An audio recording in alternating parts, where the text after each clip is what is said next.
Before we play, I'd like to explain the parts of the guitar. Now, I'm holding an acoustic guitar. This is the headstock, and on the headstock you'll find the 6 tuning pegs which hold the 6 strings. The strings pass over the nut, and the strings are numbered 1, 2, 3, 4, 5, 6, starting from the one that's closest to the floor. 1, 2, 3, 4, 5, 6. This is the neck of the guitar, and this is the fretboard or fingerboard. The wires are called frets, and they're numbered 1, 2, 3, 4, and so on up the neck. The dots are called position markers, and they're simply visual aids to guide you around the fretboard. This neck meets the body of the guitar at the 14th fret. This is a cutaway, and it allows free access to the higher frets. This is the sound hole, and this is the bridge of the guitar. It's where the strings meet the body, and the strings are held in with these pegs. As you can see, I've switched to an electric guitar. What I'm going to be covering in this video, you can play on either an acoustic or an electric. Now, acoustic and electrics are very similar. For instance, they both have necks, frets, the 6 strings, although the headstocks are usually shaped differently. This one has all the tuning pegs on one side. The body of the guitar is a different matter. The acoustic guitar gets its sound through the sound hole from the vibrations in the body, but the electric gets its volume from the pickups. Now, electric guitars can have 1, 2, or more pickups. This one has 3, and here they are. And here's the volume control for the volume of the pickups, and there's tone controls too.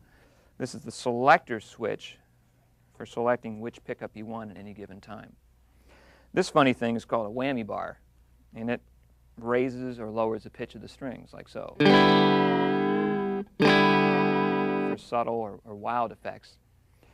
This is the jack. It's where you plug your guitar cord into, which leads to the amplifier.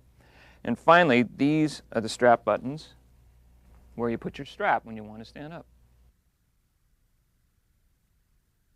While in a seated position, most guitarists rest their instrument on their right leg and keep the neck horizontal to the floor, not up and not down. Sit up straight but relax, and don't be afraid to have your right arm resting on the top of the instrument. Now, a guitar can be plucked with either your fingers or a pick, but for this video I'm going to be using a pick. To hold the pick, get your hand in position like you're going to turn a key in a doorknob. Place the pick between the thumb and the index finger so the point sticks out. Bring it into the instrument, and you can make fine adjustments until you're comfortable. Now I'm going to talk about tuning the guitar. To tune your strings, you need to adjust your tuning pegs to raise or lower the pitch until they're in tune. For instance, lower or higher in pitch. Starting with the lowest string, string number 6, this is called low E.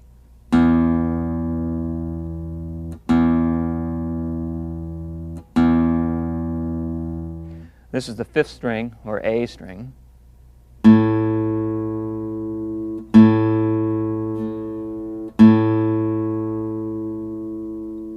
Next is the 4th string, or D string.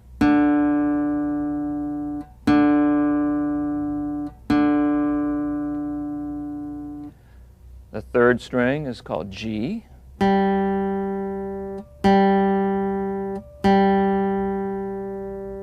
Second string is B.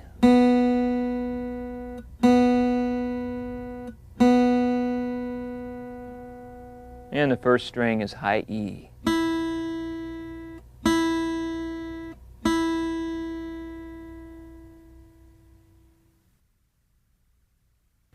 Before we go any further, it's important to understand a few musical terms. Music is written in notes on a staff.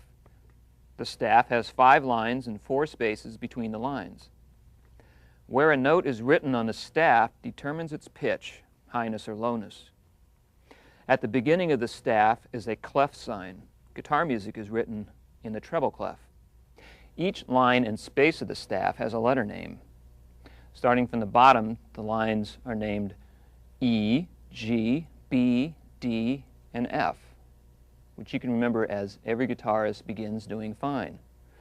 The spaces are F, A, C, E from the bottom, and that spells face. The staff is divided into several parts by bar lines. The space between two bar lines is called a measure. To end a piece of music, a double bar is placed on the staff. Each measure contains a group of beats, and beats are the steady pulse of music. The two numbers placed next to the clef sign are the time signature. The top number tells you how many beats are in one measure. The bottom number of the time signature tells you what kind of note will receive one beat, in this case, the quarter note. Notes indicate the length or number of counts of musical sound. There are whole notes, which receive 4 beats. The half note receives 2 beats, and the quarter note gets 1 beat. When different notes are placed on different lines or spaces of the staff, you will know the pitch of each note and how long to play it.